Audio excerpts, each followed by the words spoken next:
Get ready for The Splash Live, Greater West Bloomfield's dedicated update show. Events, businesses, and people. Anything and anyone causing a ripple in the community. And now, let's dive in to The Splash Live. Good morning and welcome to The Splash Live. I am Larry Nyland. Thank you to everyone from West Bloomfield, Keego Harbor, Sylvan Lake, and Orchard Lake for tuning in on this wonderful Monday morning. The Splash Live is Greater West Bloomfield's very own daily TV and radio streaming show. Watch us live Monday through Friday from 9:30 to 10 a.m. on Civic Center TV. Catch us on Comcast Channel 15, AT&T Channel 99, on the web at civiccentertv.com, on Civic Center TV's Facebook app, and you can even listen live on 89.3 Lakes FM. The Splash Live is part of Civic Center TV and Lakes FM's 90 minutes of live local programming. Well, looking at the weather, wow, what a dreary and chilly start it is to the week with a high of only around 57 today. Tonight it's going to be cloudy with a low in the upper 40s, and tomorrow another cold one with a chance of showers and a high of only 54 degrees. Looking at some local headlines today, I want to give a big congratulations to West Bloomfield native and former Miss Michigan Taylor Hale for winning this season's edition of the CBS program Big Brother. For winning the show, Taylor takes home a whopping $750,000 in prize money and is the envy of our own Tyler Kieft, whose dream it is to one day win Big Brother or Survivor. Best of luck next year, Tyler. I know it's going to be you. On Friday, the West Bloomfield Police Department released that they are very pleased to welcome aboard the newest member of the West Bloomfield Youth Assistance, caseworker Lisa Shields. The police department looks forward to many more opportunities to continue their partnership with the Youth Assistance. We want to welcome Lisa to her new position. And last Friday, it was an unfortunate loss for the West Bloomfield Laker football team. What was supposed to be another win in their streak took a turn for the worst and resulted in a 35-18 loss to Rochester Adams. While the game was rough, our Lakers played tough, and this bump in the season will not deter them. We look forward to a hopeful redemption this Friday against Lake Orion at the Lakers' home field, The Swamp, in West Bloomfield. As always, tune into the live game on Civic Center TV and WBTV. And if you don't have time to sit down and watch it, listen live on the go at 89.3 Lakes FM. We're going to take a quick break here on the Splash Live, and when we get back, I'll be talking with Greg Flynn, West Bloomfield Fire Department Chief. That's next. Stay tuned. We'll be right back with The Splash Live. Can I ask you a question? Why do you want to get the COVID-19 vaccine? I don't like getting sick. The virus will die. It will be easy to not catch it. Keep my family safe and keep playing soccer. Because I love being vaccinated. What's your hope for everyone? I hope everybody gets the vaccine to keep safe and strong. Be like happy, having fun everywhere. Everyone stay safe and hope you get the vaccine. Let's savor these moments. Made possible by the COVID-19 vaccine.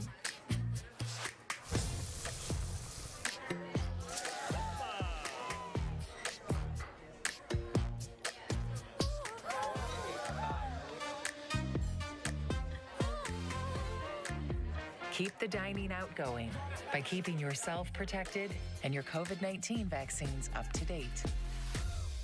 You know, it's peaceful, it's quiet, and the noise and stress of life can sometimes disappear. It's the Great Lakes water, and so what people do ends up in our waterways. It's for our health and safety, it's for our economy, it's for protecting the environment that we all enjoy and we all need to survive. So clearing storm drains and the areas nearby of trash and leaves helps keep them for rain only.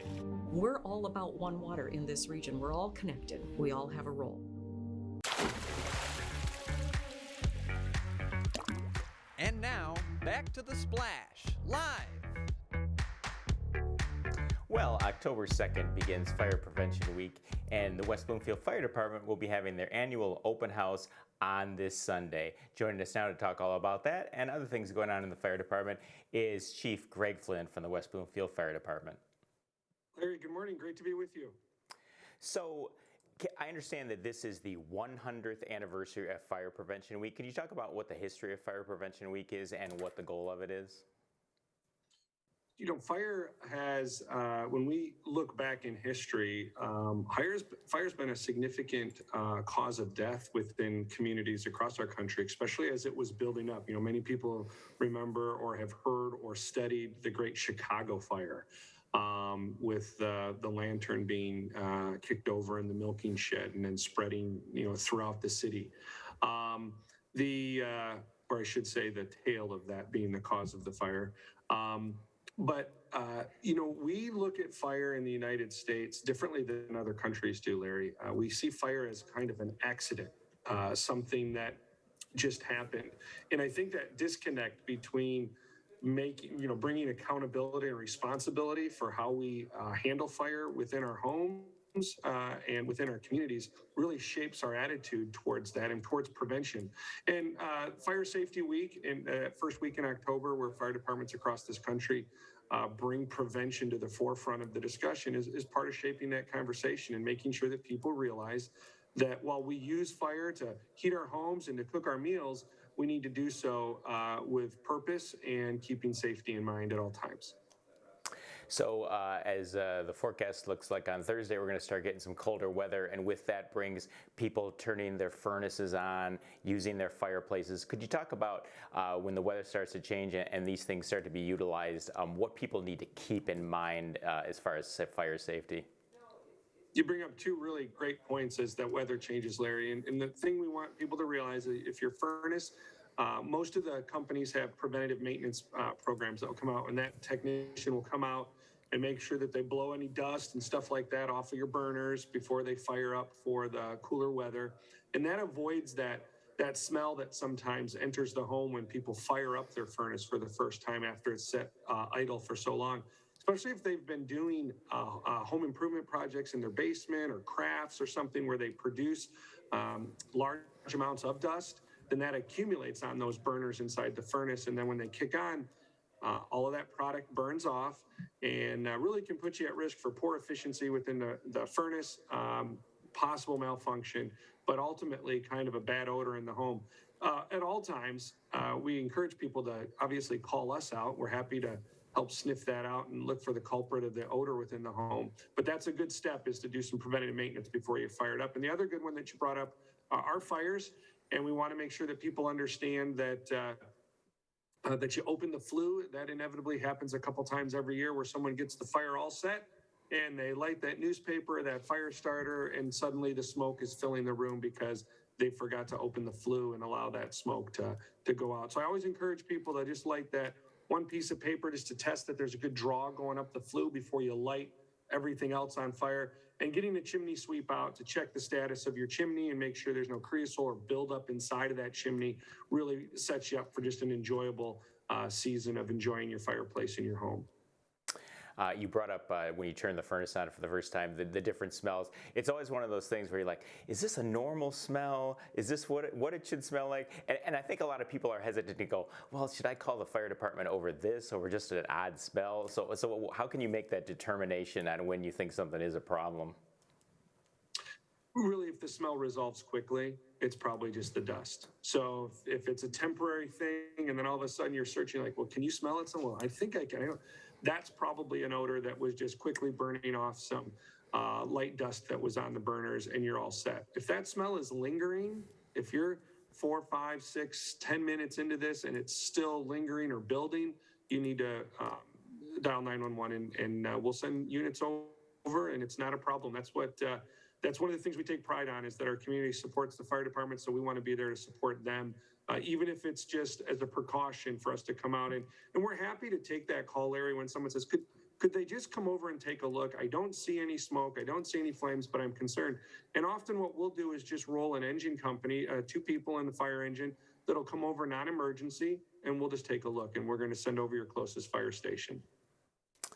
So, Chief, we recently had the 21st anniversary of 9/11, a day which sadly took the lives of so many firefighters from New York City. I know that event led to a huge number of men and women choosing to work as firefighters all over the country. Can you take us back a little bit in time and tell us what inspired you to become a firefighter?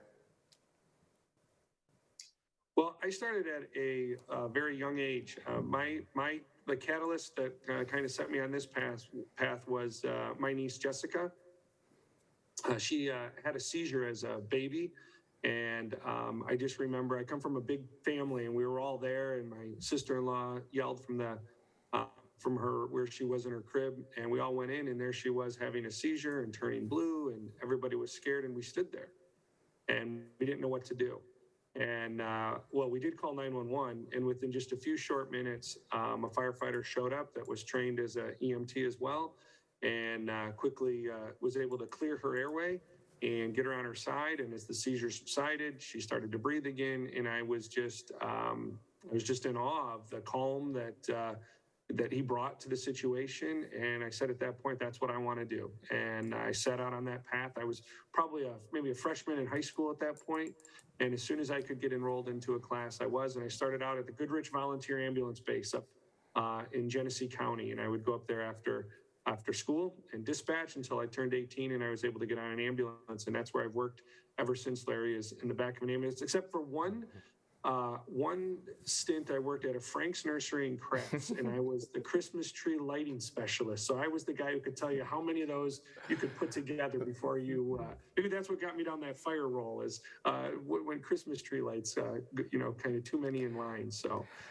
Frank's Nursery and Craft, I have this memory of my mom as a young child dragging me there to just look at decorations. It was usually after Christmas when they were on sale, and we just kept going to Frank's. There are so many people right now that have never even seen one of those that are listening to this, but there is going to be an audience too that has fond memories of it, like you and I as well. But that whole time in my kind of early years, my formative years in this whole public safety area, I wouldn't change it. It really shaped where I was going. And then I went on to get my paramedic and my fire training. And I'm over 24 years of service here in this community that's been very supportive of the fire department. And I wouldn't change a thing. But you bring up the 9/11, and I think that one of the concerns we have as someone who was alive during 9/11 and as an active responder, not to the event, but working and feeling and empathizing with those first responders in New York and across this country, that we're in a different spot now, Larry, and we're not as many people aren't hearing that call, and that is having a negative impact on police and fire and EMS. You may have seen some social media campaigns put out by the state trying to incentivize and bring awareness to these job opportunities as EMTs and paramedics and firefighters and police officers. And I appreciate the opportunity that you continue to highlight that, and your team highlighting that, because it's important that our community have first responders that are dedicated and really want to be doing these jobs. So if we do have anyone in the audience who is interested in being a firefighter, or they have friends or relatives who might be, what are the first steps they can take to make that happen? I think one of the first steps is just come see us. Call us over here at Fire Headquarters, 248-409-1505, and set up an opportunity to come in. And I'd love to chat with someone that's going down that path of looking at public safety.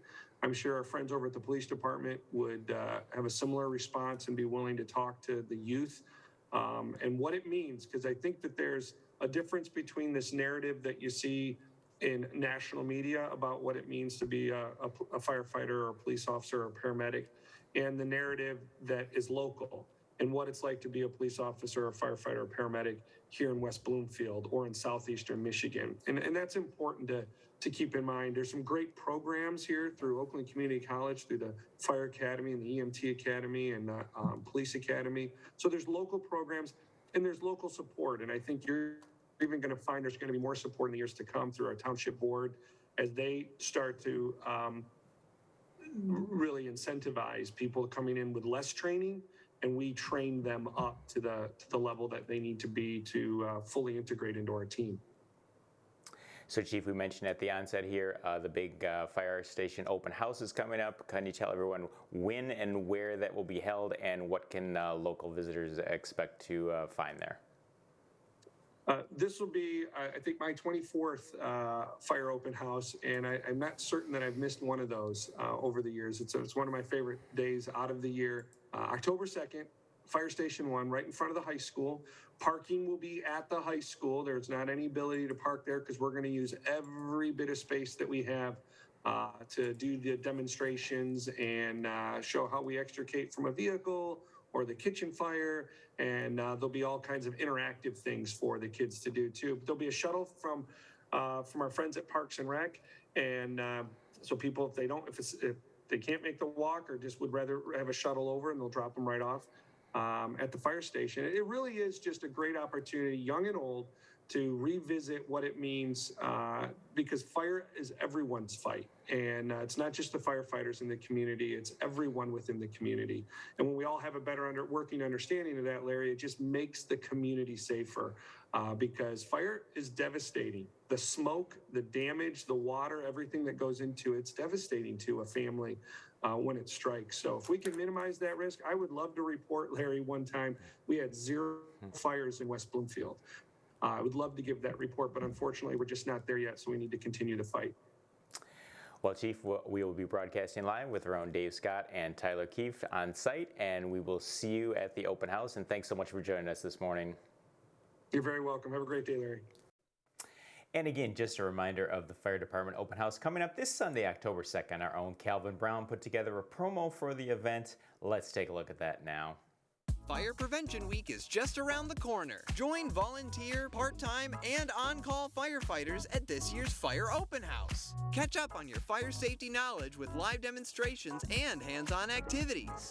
Chat with local businesses and resources about fire prevention, see some familiar faces, fight future fires, and make some new friends. The West Bloomfield Fire Open House, October 2nd from noon to 3 p.m.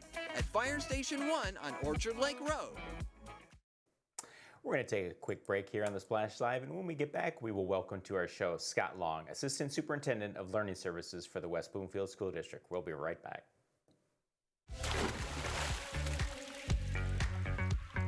We'll be right back with the Splash Live.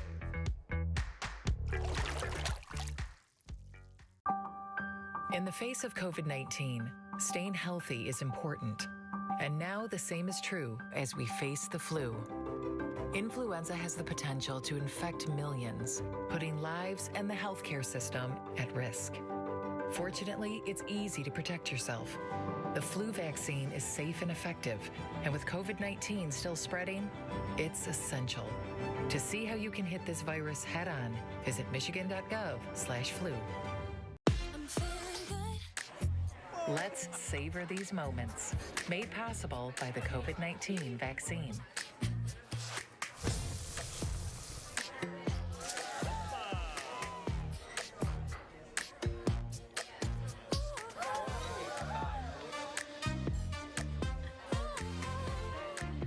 Keep the dining out going by keeping yourself protected and your COVID-19 vaccines up to date. Can I ask you a question? Why do you want to get the COVID-19 vaccine? I don't like getting sick. The virus will die. It will be easy to not catch it. Keep my family safe and keep playing soccer because I love being vaccinated. What's your hope for everyone? I hope everybody gets the vaccine to keep safe and strong. Be happy, having fun everywhere. Everyone stay safe and hope you get the vaccine. And now, back to the Splash Live.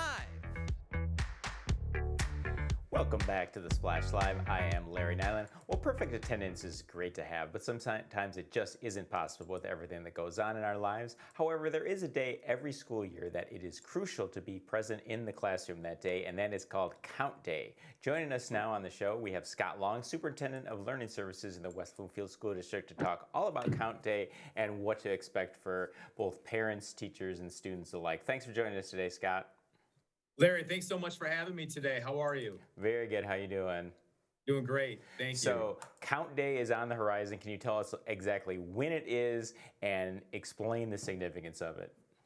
Yes. So our count day is Thursday, October 6th. The statewide count day is actually October 5th this year, but we are actually celebrating Yom Kippur in our district. So there will not be school on the 5th. So our count day, we applied for a waiver and it's October 6th. Again, that's a huge, very important day for our district. And the reason it's so important is because all of our state aid and funding is tied to our students that are in attendance. So basically, this is a day when all public schools in Michigan tally the number of students that are attending schools, and it translates to state funding. All of it's based on that. And so we need our kids in school on that day, engaging in instruction so that we can get that state funding. So now, is there a percentage that you shoot for? Or like, is there some sort of cutoff line that affects funding, or how does that work exactly, depending on what So the attendance is? any student that's in our school district that's legally enrolled needs to be there. So we're shooting for 100%. However, there are situations or instances where a kid can't be in school that day if they're sick. And when that happens, we have requirements that we can follow in order to count those students that miss on count day. So our goal is to get everybody in school on that day. And then we have contingency plans for those that aren't. We're looking for kids that we have a count window basically. So it's September 27th to November 4th, where if kids are in school in that window, we can count them. All right. Yeah, that's what I was wondering. I wondered how, as an administrator, what your thoughts are on this policy. Because it seems like, like if you had great attendance for like all of November and December, and then for whatever reason, this one day, it was kind of low, how that shouldn't seem to have to affect your funding for the entire year, Yeah, exactly. And the fact that we have that window and we have requirements that we can follow to count those students that happen to miss that day or the next day is super helpful for us. And the thing is too, Larry, like we know that school attendance is so important, and we don't want to just make count day count. We want to make every single day count for our learners. Their presence and attendance in school is key to their academic success, their social emotional success, their maturity, right? And we know that absenteeism just in the first month of school can predict poor attendance throughout the school year, and poor attendance can influence a student's growth in terms of academics and maturity. We know this is crazy to think about, Larry. Research shows that students that miss 10% of the school year, it'll negatively affect their student performance. And when you think about it, 10% of their school year is really just 2 days per month. So when you think about it, it's really crazy to think about that. So now we're just kind of sort of over the COVID pandemic, but how did Count Day, how was that done during the pandemic? Very delicately. We were fortunate in the sense that, again, you go back to having that window of time there, and there was some flexibility. We were actually in school. There were some districts that weren't in-person instruction, so we were able to make that work. So now Count Day's coming up. Now, are there any incentives for students? Is there like a free lunch or anything, or it's just like, hey, we need your help, please do it? Larry, we don't have any specific incentives, but I think our incentive is kids love coming into our buildings and being around our teachers and connecting with each other. We pride ourselves in creating safe places for kids to learn, to feel comfortable, to grow and connect with each other. And to me, to be able to come to school, we want our kids to be excited to come to school. So we work on creating that environment every single day for our kids and our families. So at West Bloomfield schools, what has the highest percentage of students coming to class consistently? Is it in the higher grades, or is it more in the lower grades like kindergarten and 1 through 6? Highest percentage consistently, you'll see that at the elementary level. Middle school level, but they're all pretty much even throughout those grade levels, right? So we just had the big ribbon cutting ceremony for the middle school. I'm guessing you were there. Do you want to talk a little bit about that event, how that went? Yeah, so this is really cool, Larry. So I was walking the halls before the actual ribbon cutting at the middle school, and this young man walked up to me and he said, "Hey, coach, how are you?" And I looked and I could recognize his face, and his name was on the tip of my tongue, and he goes, "Let me help you out. You coached me when I was in 7th grade." He's 28 years old right now. Wow. He doesn't have any siblings in the district, but he wanted to come back with his family and just see this amazing place that we created for our middle school students and families. So I thought that was a really neat story, that we had not just families that are currently in the district, but families that have had kids that have graduated out coming back to see this amazing place. There was lots of energy. Principal Amy Hughes did a wonderful job speaking to the entire group, and so did Dr. Bazzi, and so did our president, Stacy Brickman of the school board. So there was a really cool event in our auditoria, which is a combination of a cafeteria and an auditorium. It included those speakers. We had a great performance from our choir. They did a phenomenal job, and then it culminated with the ribbon cutting at the end. And another cool part about it, Larry, is we had our middle school students actually giving tours throughout the building. So community members that came in had a chance to see all the wonderful components of that beautiful building. So whenever I drive by, I've yet to go in the building, but I like, hey, if I was in school, I would be happy and eager to go into this brand new school. So what has the attendance, has it been better than it was at the middle school last year? You know, I don't have those exact numbers in front of me, Larry. I can tell you that kids are really excited to be in that building. I was over there last week for a while, just walking the halls and popping into classrooms, and the level of engagement and excitement is just truly amazing. I was walking the halls going up a staircase, and they just put up these new banners, and I was walking past a student. I said, "How could you not love being here?" And they said, "We do. It is absolutely great." And Larry, whenever you're ready, I'll give you a tour. We'll walk you around. You can check it out. I will be there. Yeah, we should do a splash story on it and just do a little tour of the school. That'd be awesome. So before we let you go, anything else going on in the school district you just want to promote real quick? Yeah, absolutely. Thanks for asking. We actually have a big day coming up on Friday. It's our homecoming football game and parade. So that's Friday. For our elementary families, specifically our 5th grade families, we're going to be launching instrumental music for the first time in a long time embedded within the school day. And so up September 29th at 7 p.m., we have an informational parent Zoom for those families. If they want to find out more, they can contact their building administrators. That's for our 5th grade families.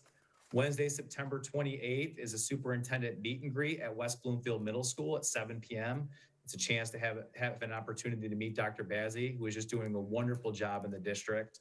And on Tuesday, September 27th, we have an African-American parent networking meeting at the high school at 7 p.m. So lots of things happening this week. All right, and just for one more time, for the parents and students alike, remind us about Count Day. Thursday, October 6th, make it count. Everybody be in school, be ready for learning, and let's make every single day count for learning, because our kids grow when we have that shared partnership and we have students in the building. Well, Scott, we want to thank you so much for joining us this morning, and best of luck on Count Day, and we will have you back, and we'll see how everything went. Thanks, Larry. I really appreciate your time, and I hope the community has a great day. That was Scott Long, Assistant Superintendent of Learning Services for the West Bloomfield School District.